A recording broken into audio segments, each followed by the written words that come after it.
찬양과 기도 말씀이 있는 예배 자리에 나오신 성도 여러분 환영하고 축복합니다. 오늘 예배를 통하여 또 하나님을 경험하고 말씀에 비답해서 자신을 또 발견하고 또 말씀에 비답해서 삶의 방향과 가치를 재설정하는 시간 되시기를 축복합니다. 오늘 함께 살펴보실 말씀은 요한복음 5장입니다. 5장을 살펴보기에 앞서 제가 요즘 많이 하고 있는 제 안에 질문을 한번 나누려고 합니다.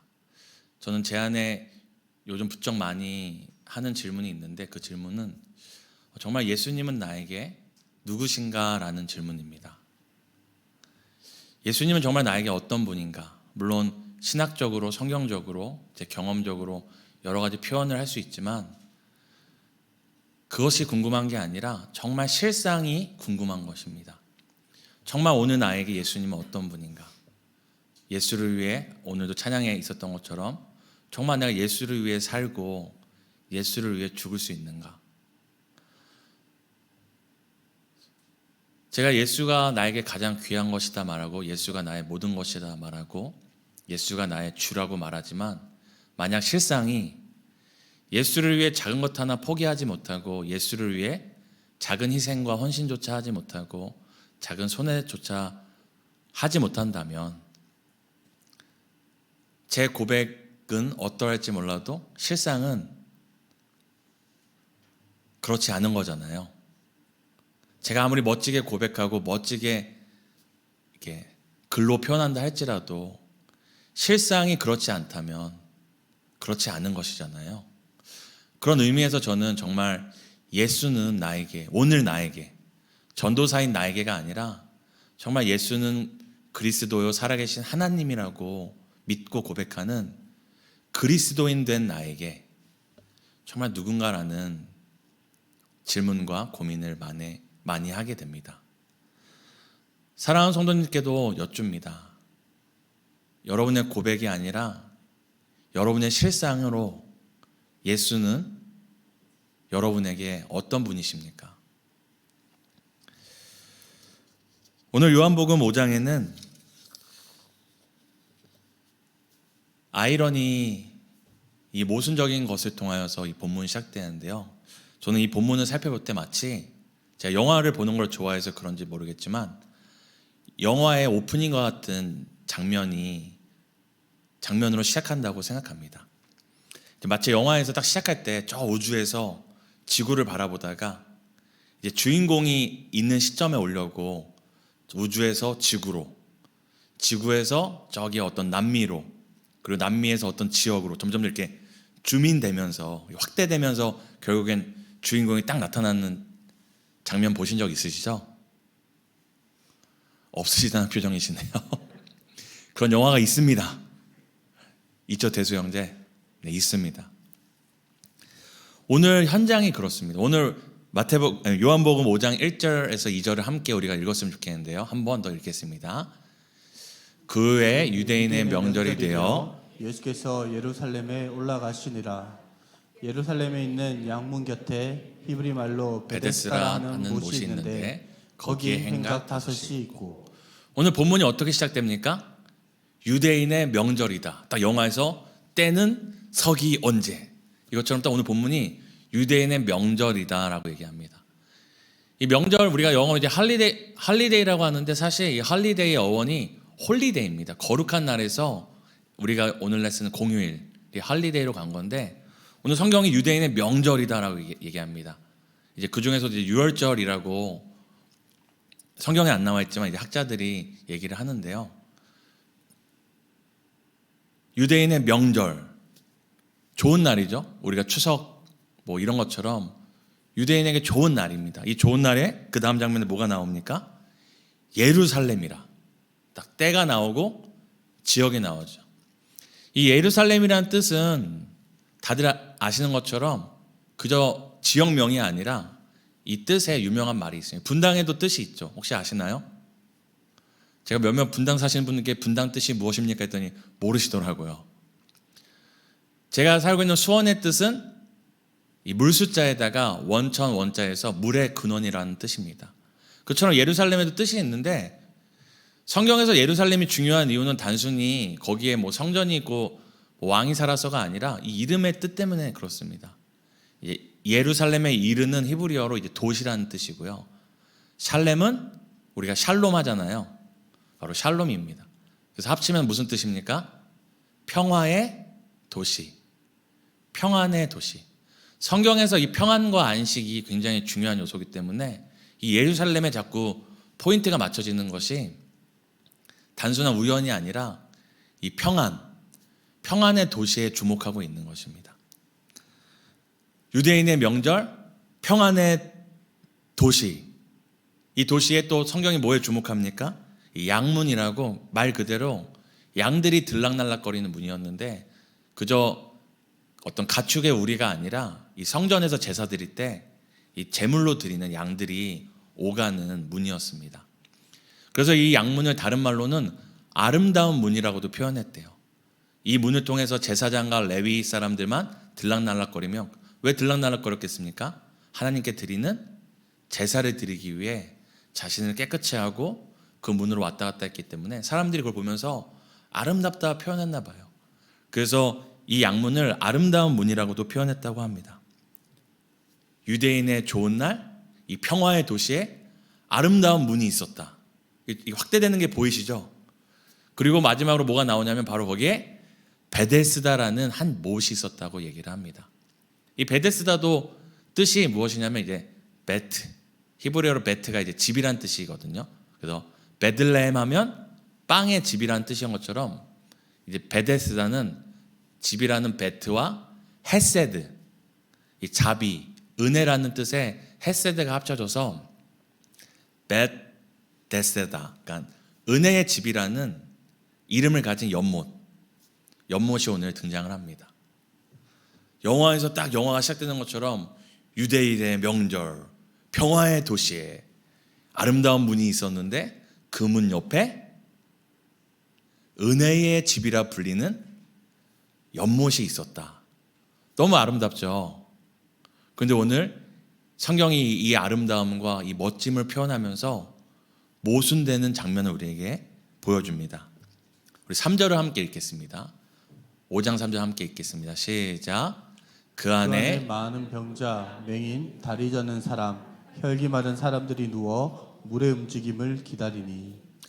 앞에서 이렇게 성경 본문이 이렇게 멋지고 아름다운 곳이 있다, 은혜의 집이라 불리는 연못이 있다라고 딱 얘기하는데, 불리는 것은 그리하였지만 평화의 도시였고 유대인의 명절이었고 그리고 은혜의 집이라 불리는 곳이었었는데 그곳의 실상은 무엇이었습니까? 병자와 수많은 환자들이 모여 있는 것이었습니다.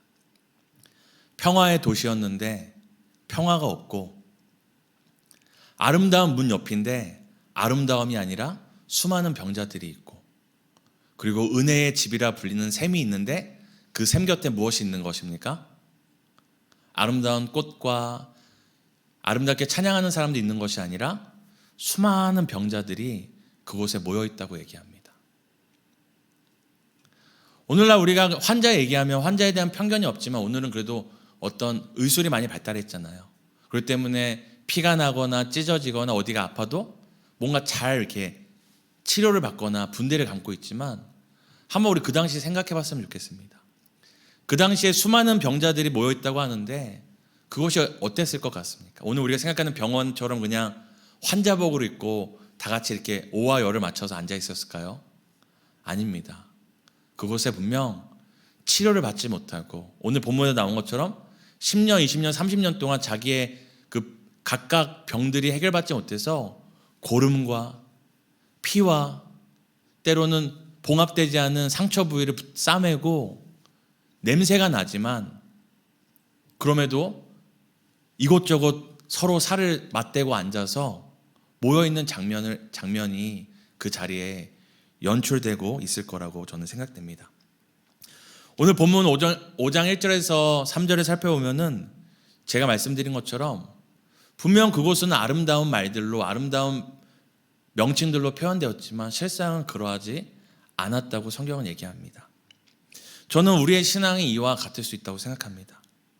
우리의 모임이 이와 같을 수 있다고 생각합니다. 멋진 말들로 표현될 수 있겠죠. 성도의 교제, 은혜의 자리, 교통이 넘치고 나눔이 넘치고 다 함께 마음을 모으는 이런 멋진 말들로 표현될 수 있지만 더 중요한 것은 실상입니다. 실상입니다. 예배의 자리라고 불리는 것이 중요한 것이 아니라 거기에 정말 예배자가 있는가. 은혜의 자리라고 불리는 것이 중요한 것이 아니라 정말 그곳에 은혜가 넘치고 있는가. 우리가 공동체로 부르는 것이 중요한 것이 아니라 정말 그 안에서 하나 되어 함께 움직이는 공동체가 이루어져 있는가. 이 실상이 중요합니다. 제가 그리스도인이라 불림받는 것이 중요한 것이 아니라 제가 전도사라고 목회자라고 불림받는 것이 중요한 것이 아니라 저의 실상이 중요한 것처럼 성도님들의 실상이 더 중요한 것입니다. 오늘 혹시 사랑하는 성도님들의 삶, 그 내면의 실체는 이와 같지 않습니까? 갖가지 좋은 말들로 성도다, 순장이다, 리더다, 목자다 여러 좋은 말들로 표현될 수 있지만 실상은 그러지 않을 수 있다는 것을 우리는 생각해 보아야 합니다. 믿음의 가정이라 말하지만 믿음이 없을 수도 있습니다. 오늘 요한복음 5장 1절에서 2절은 우리에게 이 아이러니를 던지면서 본문이 시작되고 있습니다. 그렇다면 오늘 우리가 살펴봤을 때 왜 그렇다면 그 오순된 자리에 수많은 병자들이 다닥다닥 붙어 있었을까요? 우리 3절과 4절을 함께 읽도록 하겠습니다. 함께 읽겠습니다. 그 안에 많은 병자, 맹인, 다리 저는 사람, 혈기 많은 사람들이 누워 물의 움직임을 기다리니 이는 천사가 가끔 못에 내려와 물을 움직이게 하는데 움직인 후에 먼저 들어가는 자는 어떤 병에 걸렸든지 낫게 되밀어라. 모순된 현장이었지만 그렇게 병자들이 모였었던 이유에 대해서 성경이 분명히 얘기하는데 거기 바로 베데스다라는 연못이 있었고 단순히 이 연못의 명칭 때문이 아니라 그 연못에 물이 동하고 난 다음에 누구든지 첫 번째로 들어가면은 어떤 병이든 나았다고 합니다. 물론 우리 성경을 보면 이렇게 가루가 쳐져 있습니다. 그래서 어떤 본문에는 이게 없다 하는데 이게 중요하지 않은 이유는 뒤에 보면은 이 38년 된 병자가 실제로 자기가 그 물이 움직임을 보고 거기에 가려고 하는데 가는 동안에 다른 사람이 들어갔다는 표현을 씁니다. 이를 통해서 그 물이 동함이 무엇인지 그것이 어떤 일인지 어떤 과정인지 알 수 없지만 한 가지 분명한 사실은 물이 움직인 다음에 누군가 들어가면 병이 나았던 현장이었습니다.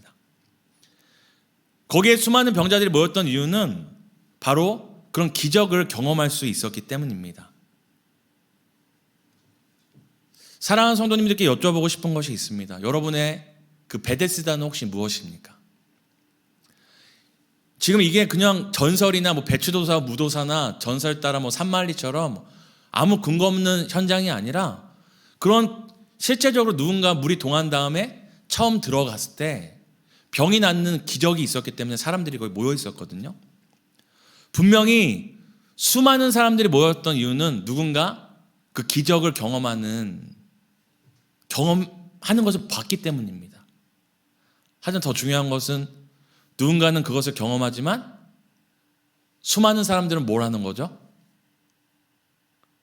실망하는 현장이 바로 베데스다 현장이었습니다. 동시에 나도 언젠간 저 베데스다에 들어가면 나도 저 해자를 누릴 수 있겠지, 저 기적을 누릴 수 있겠지 하며 만약 못 빠지게 다른 인생에 대안이 없어서 나도 언젠간 저 베데스다에 들어갈 수 있겠지라는 막연한 기대와 소망을 갖고 머물러 있는 곳이 바로 베데스다였습니다. 사랑하는 성도님들에게도 나만의 베데스다가 있지 않습니까? 누구나 쉽게 들어갈 수 있고 누구나 들어갈 수 있는 곳은 아니지만 그리고 언젠가 내가 그 베데스다에 들어가 내 인생의 반전과 인생의 변화가 있을지 모르겠지만 나도 언젠간 저 베데스다에 들어가면은 내 인생이, 내 삶이,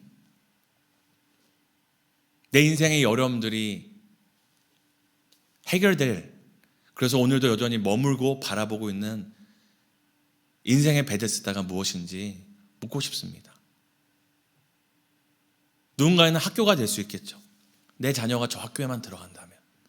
직장이 될 수 있겠죠. 내 남편이 저 직장에만 들어간다면. 누군가에겐 큰 돈이 될 수 있습니다. 내 인생에 이만한 목돈만 생긴다면. 사랑하는 성도님들이 오늘 이 모순된 현장에 사람들이 모여 있었던 이유와 같이 오늘날 시선을 놓치지 않고 언젠간 나에게도 일어날 수 있는 일이라 막연한 기대를 갖고 바라보고 있는 베데스다는 무엇인지 이 시간 생각해 보았으면 좋겠습니다. 그런데 이런 베데스다, 누군가는 혜택을 누리지만 수많은 사람들에게는 실망을 주고, 하지만은 그럼에도 불구하고 다른 인생에 대안이 없어서 여전히 머물고 있는 그 베데스다의 현장, 그 은혜의 집이라 불리는 셈에 오늘 한 분이 찾아오십니다. 우리 함께 5절과 6절을 함께 읽도록 하겠습니다. 함께 읽겠습니다. 거기 38해 된 병자가 있더라. 예수께서 그 누운 것을 보시고 병이 벌써 오래된 줄 아시고 이르시되 내가 낫고자 하느냐. 앞서 1절에도 예수 그리스도께서 이제 예루살렘으로 가셨다는 표현이 나오는데, 이 표현은 그저 예수님의 이동 경로를 알려주는 것이 아니라 예수가 지금 어디로 가고 있는지를 안다면, 오늘 38년 된 병자가 머물고 있는 곳이 어디고 그 병자의 기대와 소망이 무엇인지 알고 그곳에 찾아온 예수가 누군지 안다면 이건 우리에게 엄청난 감동을 주는 장면입니다. 은혜의 연못이라 불리지만 은혜가 없는 그 자리에 지금 누가 찾아오신 겁니까? 예수, 은혜의 주가 찾아오신 것입니다. 은혜의 샘과는 비교할 수 없을 만한, 은혜의 큰 강물과도 비교할 수 없는, 은혜의 바다와 우주라도 표현해도 부족한 은혜의 본체이자 은혜의 실체. 어쩌다 한 사람 기적을 경험하는 은혜의 연못 수준이 아니라 그 예루살렘에 있는 모든 병자를, 모든 죄인을 구원하시고 고치시고 살리실 수 있는 은혜의 실체가, 은혜에 마르지 않는 샘이 오늘 이 모순된 현장에, 수많은 병자가 베데스다를 바라보며 막연한 기대로 살아가고 있는 현장에 오늘 찾아오신 것입니다.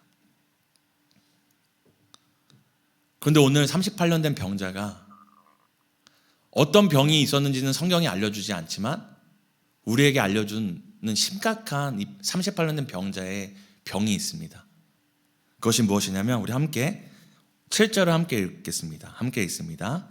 시작.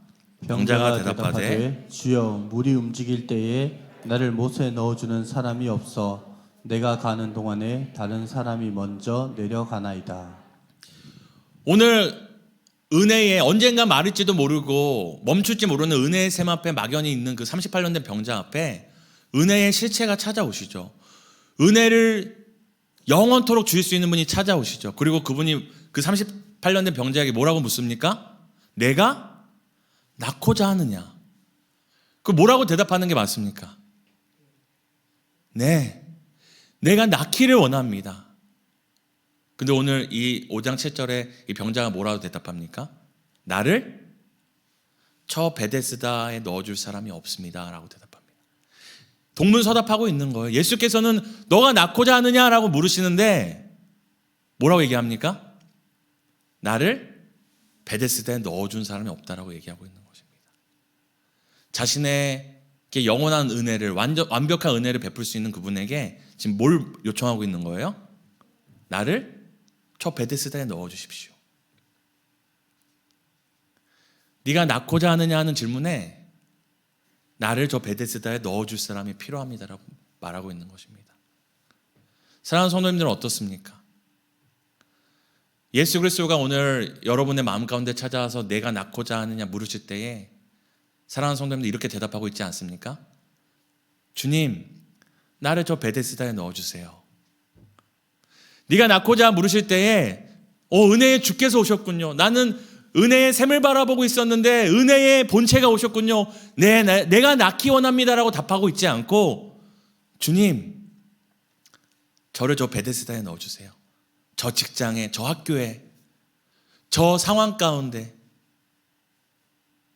오늘 38년 된 병자와 같이 38년 된 병자의 가장 큰 병은 무엇이었냐면 베데스다는 주목했지만 정작 자기에게 찾아오신 예수 그리스도를 알아보지 못하는 그것이 그에게 가장 큰 병이었습니다. 그리었기 때문에 예수를 바라보지 못하니까 그분이 누군지 몰랐으니까 뭐라고 얘기합니까? 자기를 저기 넣어줄 사람이 필요하다고 얘기하는 것입니다. 오늘 우리의 모습이 이렇지 않습니까? 예수를 주라 고백하고 예수를 나의 모든 것이라 고백하고 예수 그리스도를 살아계신 하나님이라고 고백하지만 정작 예수 그리스도가 우리에게 너가 낳고자 하느냐, 너의 가정이 낳고자 하느냐, 너의 인생의 문제가 낳고자 하느냐, 너의 정욕과 너의 죄악과 너의 인생에 여전히 바뀌지 않는 너의 그 고집과 이기심과 개인주의와 결국에는 나를 생각하고 결국에는 나만 남는 너의 인생의 그 한계 가운데 너가 낳고자 하느냐 물으실 때에 여전히 여러분들 네, 주님 내가 낳기 원합니다.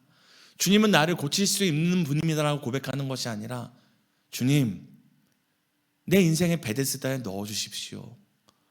내 인생의 베데스다에 넣어주신다면 내가 이러지 않을 겁니다.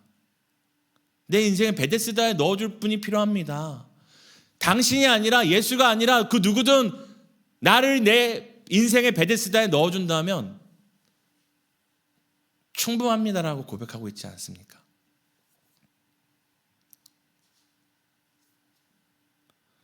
사랑하는 성도님께 다시 한번 묻습니다. 여러분에게 예수 그리스도는 누구십니까? 모든 것, 나의 전부, 나를 사랑하사 나를 위해 자기 몸을 버리신 정말 생명의 빚진 은혜의 주님이십니까? 아니면 여전히 내가 들어가야 할 때마다 시마다 나를 베데스다에 넣어줄 그저 그런 분이십니까? 우리가 한 가지 더 생각해 볼 것이 무엇이냐면 저는 바로 그 베데스다 연못이 지옥이었다고 생각합니다. 우리 다시 한번 5장 7절을 한번 읽어봤으면 좋겠는데 함께 읽겠습니다. 시작. 병자가 대답하되 주여 물이 움직일 때에 나를 못에 넣어주는 사람이 없어 내가 가는 동안에 다른 사람이 먼저 내려가나이다. 오늘 뭐라고 얘기합니까? 그 현장에 대해서 이 38년 된 병자가 잘 설명하는데요. 내가 가는 동안에 다른 사람이 먼저 내려간다는 표현을 합니다. 사랑하는 성도님 생각해봤으면 좋겠습니다. 거기에 수많은 병자가 있습니다. 맹인, 피가 안 멈춘 사람, 다리 없는 사람, 귀가 안 들리는 사람, 그리고 몸이 아파서 움직이지 못하는 사람. 근데 물이 동하는 거예요. 순간 거기 있던 수십 명, 수백 명의 사람들이 그 물에 뛰어들어가기 어떻게 하겠습니까? 달려가겠죠. 근데 달려가다 나보다 앞서는 사람이 있으면 어떻게 하겠습니까? 먼저 가세요 할까요? 아니죠. 달려가다 넘어진 사람이 있으면 어떻게 할까요? 일으켜줄까요? 아니죠. 짓밟고 갈지 모릅니다.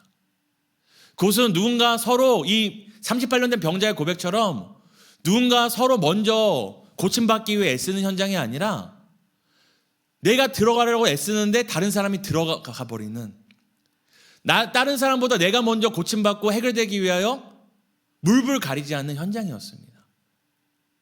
그것이 지옥 아니겠습니까? 물이 동하자 수많은 사람들이 서로를 미치고 짓밟고 누구든지 먼저 들어가려고, 그리고 한 사람이 들어가면 그 수많은 사람들이 실망하고 좌절하고 또다시 그 자리에 주저앉아 다음 기적을 기다리는 지옥과 같은 현장에 오늘 예수 그리스도가 찾아오신 것입니다. 그리고 오늘 예수께서 뭐라고 말씀하시죠? 네가 낳고자 하느냐. 그리고 이 38년 된 병자가 엉뚱한 소리를 함에도 예수께서는 그 환자에게 이렇게 얘기합니다. 일어나 걸어라. 비록 이 38년 된 병자는 예수를 알아보지 못했고 그저 자기를 베데스다에 넣어줄 사람으로 여겼지만 오늘 예수께서는 그 환자에게 지옥에 머물고 있고 인생에 머물고 있고 내면의 지옥에 머물고 있는 그에게 찾아와 이렇게 말씀하십니다. 일어나 걸으라. 그리고 오늘 9절 우리 읽고 설교를 마치겠습니다. 함께 읽겠습니다. 그 사람이 곧 나아서 자리를 들고 걸어가니라. 이날은 안식일이니.